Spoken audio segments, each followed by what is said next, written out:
Hi, and welcome back with me again. I'm glad, as always, to see all of you guys. So today we are going to continue with another gardening segment. So today what I want to do is talk about doing a little bit of gardening during the month of January.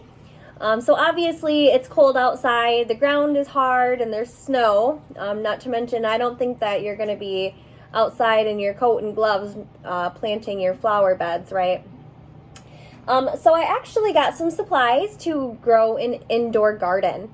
So I'm going to talk about some of the supplies that I purchased, some of the seeds that I purchased, some of the benefits of the seeds, different dishes that you can use the seeds you grow. So I want to start out with showing you this. So this is actually, I know it's probably backwards for you, but this is a seed starter. It has 72 cell mini greenhouse. So if you know anything about a greenhouse, the whole idea is to trap the warm air inside.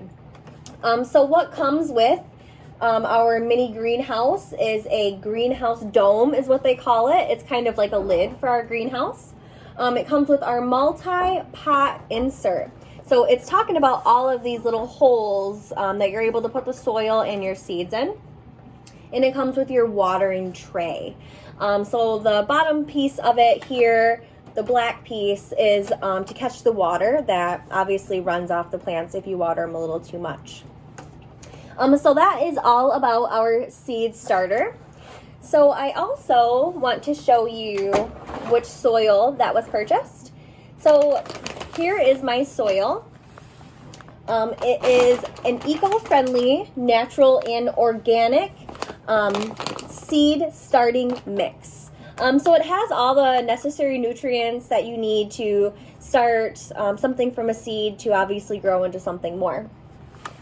So it actually says it is enriched with Burpee plant food for better results. So this is actually kind of cool. So this one is actually a special formula. So it's supposed to help your plants grow stronger and faster. It's supposed to have natural plant food in it. So the seed mix is eco-friendly because it is made out of coconut, which is also a renewable resource. So coconut, obviously, we know grows on trees, and it is a renewable resource because it grows very quickly, right? So they actually take the husk or the shell of the coconut to actually make our soil. And it is actually neutral pH, which is ideal for most plants, is what it says. So when it talks about neutral pH, pH talks about acid in our soil. The acid in the soil is the reason why some plants grow better in some places than others. I have shared this story in the past about trying to grow flowers underneath a pine tree, and I had trouble with it because little did I know that pine trees make the soil very acidic, which makes it hard to grow. It has a high pH level. So this has what they call a neutral level. So we have our organic and natural soil. So I also have a bottle of water. You don't necessarily need to use a spray bottle like I do. You can use a little measuring cup, or a pitcher or Tupperware or whatever that you have that will hold water, right? But today I am going to be using my little spray bottle to spritz our plants after we get them in the soil. I have quite a variety of different things that we are going to be planting today. I just want to go through and talk about each one quickly. Okay, so the first thing that we are going to plant is the carrots. It says short and sweet. So these Burpee seeds go for about $2 in the store. A lot of stores sell seeds. The dollar store sells seeds. Walmart sells seeds. A lot of your local grocery stores sell seeds. Carrots are a pretty common one, so I think it'll be pretty easy to find. So it says that these carrots are made for heavy or shallow soils. They only have 4-inch roots. So if you think about it, an entire ruler is 12 inches, right? So think of 4-inch roots. So something like this is perfect for planting in my tray. As you can see, it's about 4 inches. So that is our carrots. So carrots are very beneficial for eyesight. They're very good for your eyes and just making them healthy and strong and helping to keep your vision strong as long as possible. So you can do many things with carrots. You can eat them raw, maybe with some vegetable dip or your favorite dressing. Carrots are also good to do cooking with. You can steam them, you could boil them, as well as add them to a soup. I know a lot of people tend to like to make pot roast and add carrots and things in. So as you very well know, there are many uses for carrots. So carrots will be one of the things that we are going to plant today. So the next thing I have is summer squash. So summer squash is obviously a very mild tasting vegetable. A lot of people like to cut squash up. Some people will grill it, some people will fry it, some people even batter it. Personally, when I do squash, I like to cut it up, add a little bit of vegetable oil or olive oil. I prefer olive oil. And just do some seasoning before you bake it or maybe grill it. It can kind of take on any taste that you really season it to be. It's even great in soup. I recently made a vegetable soup that I was able to add a little bit of summer squash into. It cooks down very well. So summer squash is another item that we will be planting today. So another pack of seeds I have are cucumbers. So cucumbers are, very good for many things. Not only are they healthy for you, there's different ways that you can actually eat or use cucumbers. You can actually use cucumbers to cut them up, put them in a salad. It's also good maybe on a veggie tray with some dip or some dressings. There are different salads as well, like cucumber salad you can make. You could even pickle these later on if you like to do any canning or anything like that.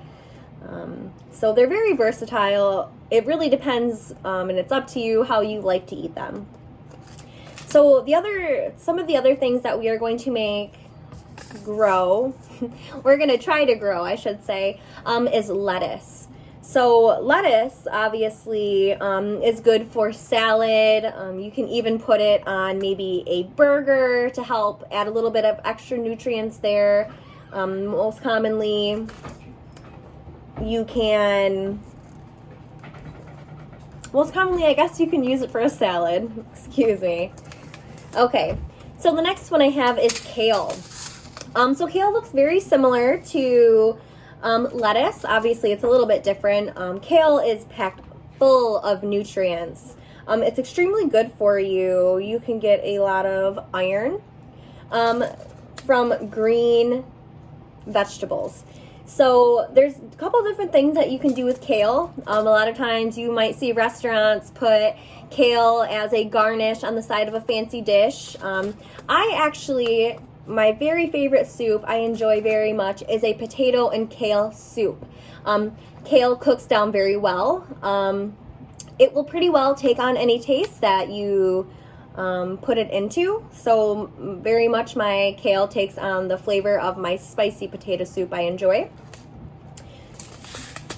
Next we have some sweet corn. So corn obviously is eaten only a couple of ways. You can eat corn on the cob. You can even cut it off the cob if you do enjoy cooking it on the cob. You can hold it with, your fingers and use a butter knife to just peel the kernels off. You can put this in soup. You could make maybe a casserole. You could add this maybe to some cornbread. There's a lot of different things that you can do with that. Corn has its own flavor, and it typically will help to give your meals a sweeter flavor. So the next one I have are actually green beans. There are different kinds of green beans. The ones I have here are actually French style. So they have a, I guess they call it a beanie flavor, right? So you can use green beans for a lot of things too. Some people will batter green beans and make and fry them and make like a green bean fry. Those are very popular. A lot of restaurants are even selling them now. You could also, some people like to eat them raw with dip as well. Sometimes I do enjoy them that way. They have a very crisp crunch to them when you bite them. You'd be surprised. Don't knock it until you try it. So green beans can pretty well be added into any dish. I typically will add green beans and make kind of my own rice casserole. I like to do a flavored rice, cut up some cooked sausage and add green beans inside. Sounds a little funny, but it's a very inexpensive, good meal, and it's very filling. Okay, so the next one I have is actually summer squash. So summer squash, again, this is just the green variety. So I also have some seeds for some sweet peppers. So sweet peppers, you know, they each have a little bit different of a taste. The red and yellow and orange ones tend to be a little bit sweeter than the green. There are tons of things that you can do to cook with these. You can cut them up and eat them on a vegetable tray, like I said earlier, with dip or your favorite dressing. You could make stuffed peppers where you hollow out the insides and put rice and other things inside.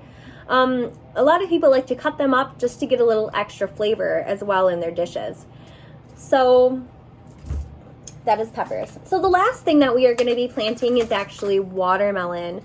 So watermelon is a favorite with a lot of kids. It's a very good snack to eat during the summer. It's obviously full of water, so it helps to keep you actually hydrated. These watermelon will be expected to grow to about 12 pounds, so they will be relatively large. You can make many things with watermelon besides just cutting it up and eating it the old-fashioned way. You could cut it up and you could put it in your fruit salad. You could even cut it up and put some into your water and let some of the juices seep into your water just for a little bit of naturally flavored water. So however you prefer to eat watermelon is completely up to you. Okay, so I want to go ahead and get started with some planting. So I have actually opened up our seed starter greenhouse. So it has the lid, it talked about the lid of the greenhouse. It has the little compartments to add our seeds, and underneath is that water tray to catch all of the runoff water. So I think I am going to actually start with planting sweet corn. So for sweet corn, it says you can do 16 to 18 rows with this entire package of seeds. So I'm actually just going to do 6 plants of corn here. I'm going to put 1 in each of these little compartments. So I'm going to start out. I already opened my soil. I just put it into a little bucket to make less of a mess, and I have a little scoop. So what I'm going to do is add some dirt into each of my pods here.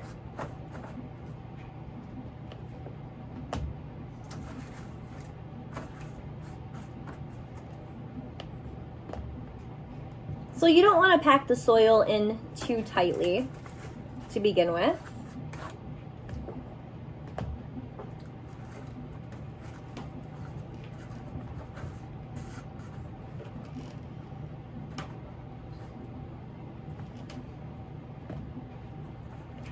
Okay, now that the soil is in, I just have it in here loosely, as I said earlier. I want to make sure we get all the clumps and lumps out. So what I'm actually going to do now is in the center of each of my little pods here, I'm just going to lightly press my finger in and make kind of a little hole. So it's just a hole the size of my finger. So I'm going to go through and I'm going to put a hole in each one of my little pods here. So this is creating a space, not too deep down, all the way down to the bottom, maybe a little more than halfway, but it's creating that space for my seeds to sit in. So I'm going to go ahead and I'm going to open my seeds. As you can see, these seeds are a little bit larger than maybe a cucumber seed would be, or a bell pepper seed would be. So I'm just going to put one into each of my holes.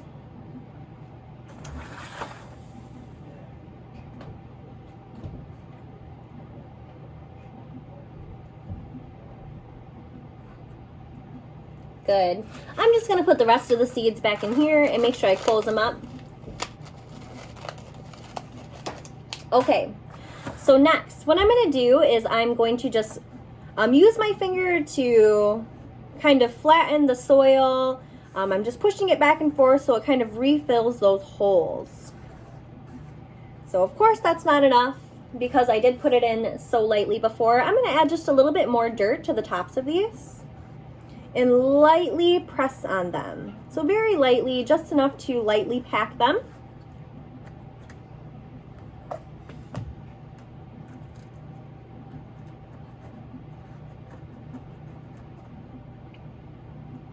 You don't want to pack your soil too tightly. If you do pack your soil too tightly, your water will have trouble getting down to the roots. You'll notice a lot of it may bounce right off the soil, or maybe take a lot longer to actually absorb into the soil. Okay. So I have a little bit more soil packed into my pod here. As you can see, it's just kind of flush with the top. Again, I just very, very lightly press down on these so that way the water is able to get through and the sprouts are able to come up as well. As you know, when you begin planting, the sprouts are very sensitive.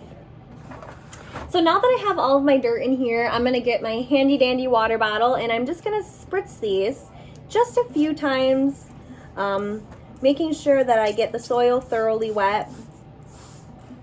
So I'm just going to go one by one.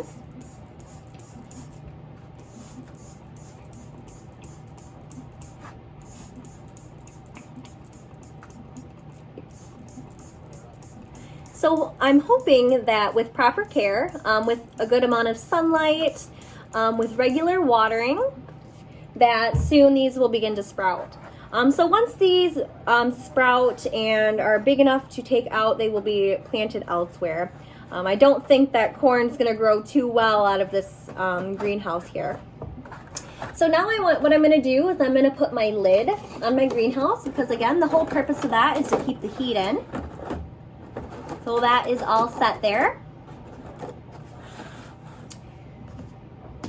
And I look forward to checking back in with you guys very soon. I want to give you a video update of the progress on our corn. I will go through and finish planting the rest of these. So the next time that you see this, it will be filled. We can talk about what the different sprouts of the different vegetables look like. Also, please feel free to comment in about what vegetables you may have actually planted in the past, vegetables that you enjoy getting fresh from the garden, or even if you think they will grow well or how we can make them grow better. So definitely let's get a conversation started between me and you and all of our fellow participants. I hope you very much enjoyed this video and I hope to see you guys all again very soon.